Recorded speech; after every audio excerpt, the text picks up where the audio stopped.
Durante una tormenta severa en julio de 1947, cerca de Roswell, un granjero encontró algo por demás sorprendente en su propiedad. Restos de materiales finos como el aluminio, pero que no se podían cortar, quemar o arrugar. ¿Qué pasó realmente en Roswell? Te lo presentamos acá, en Inexplicados.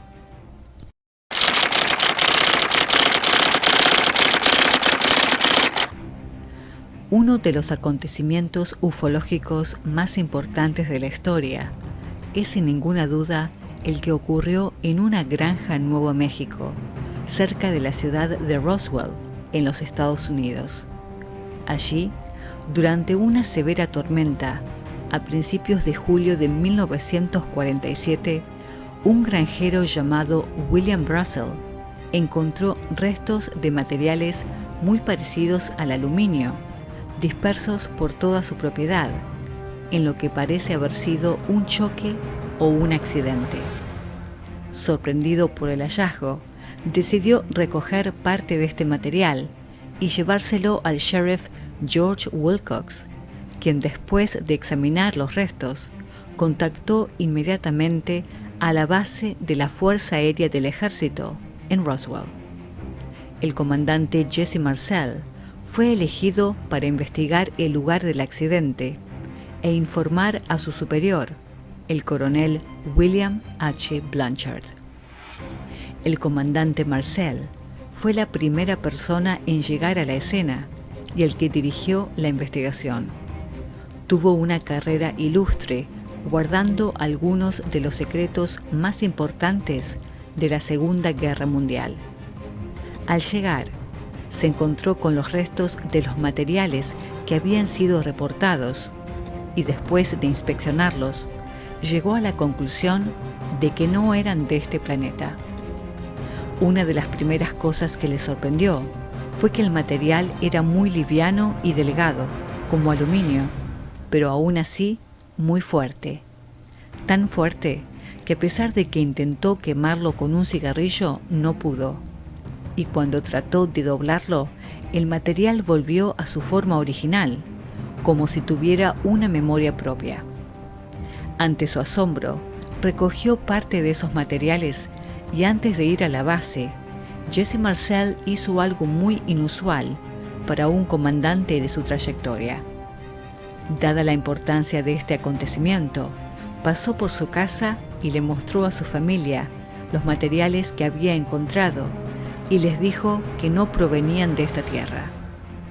Una de las cosas más asombrosas que el comandante Marcel recogió y que su hijo de 11 años en aquel entonces fue testigo, fueron unas pequeñas vigas metálicas con extraños símbolos impresos de color rosa y púrpura.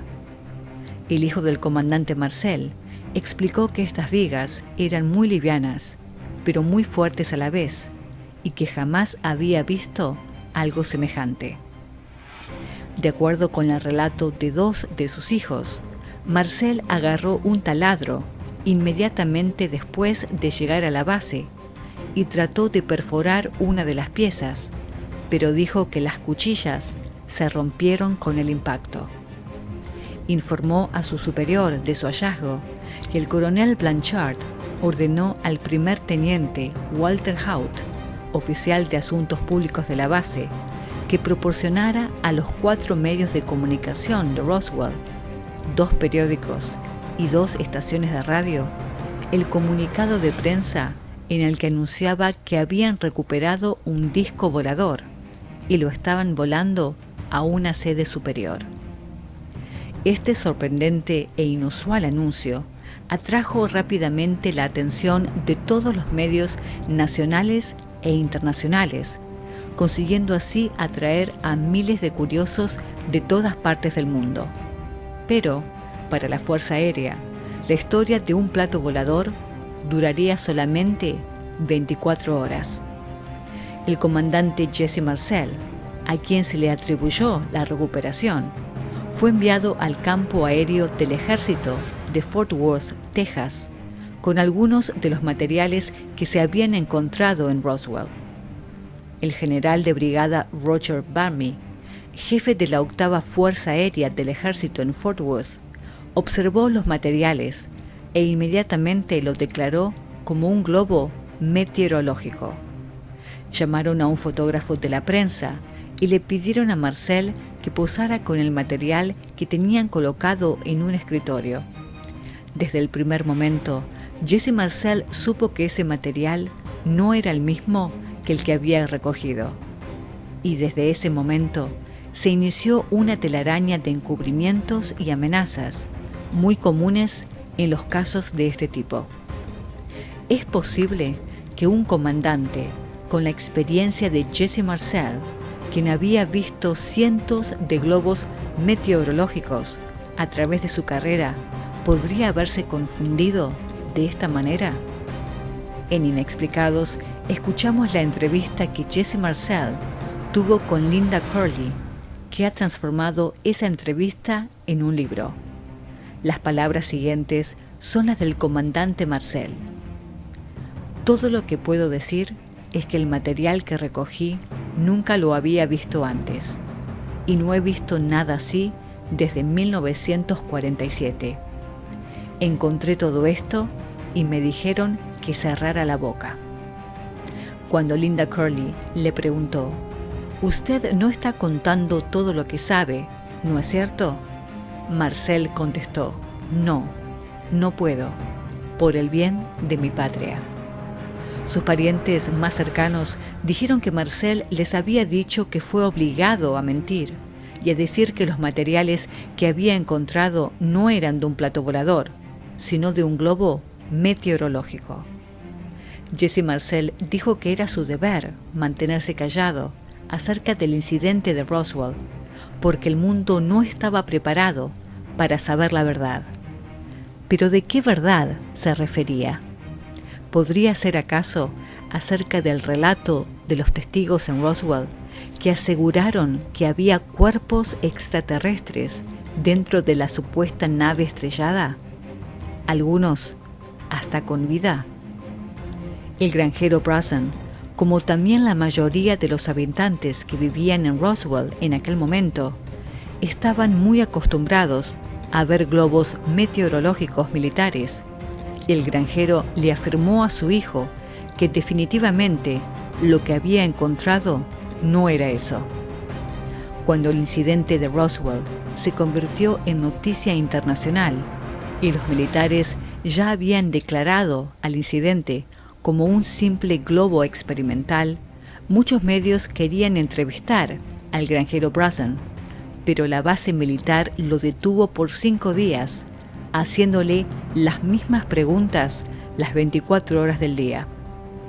En los días siguientes, 2 militares escoltaron a Brunson a todas sus entrevistas con los medios para asegurarse de que diga que lo que había encontrado no era un disco volador.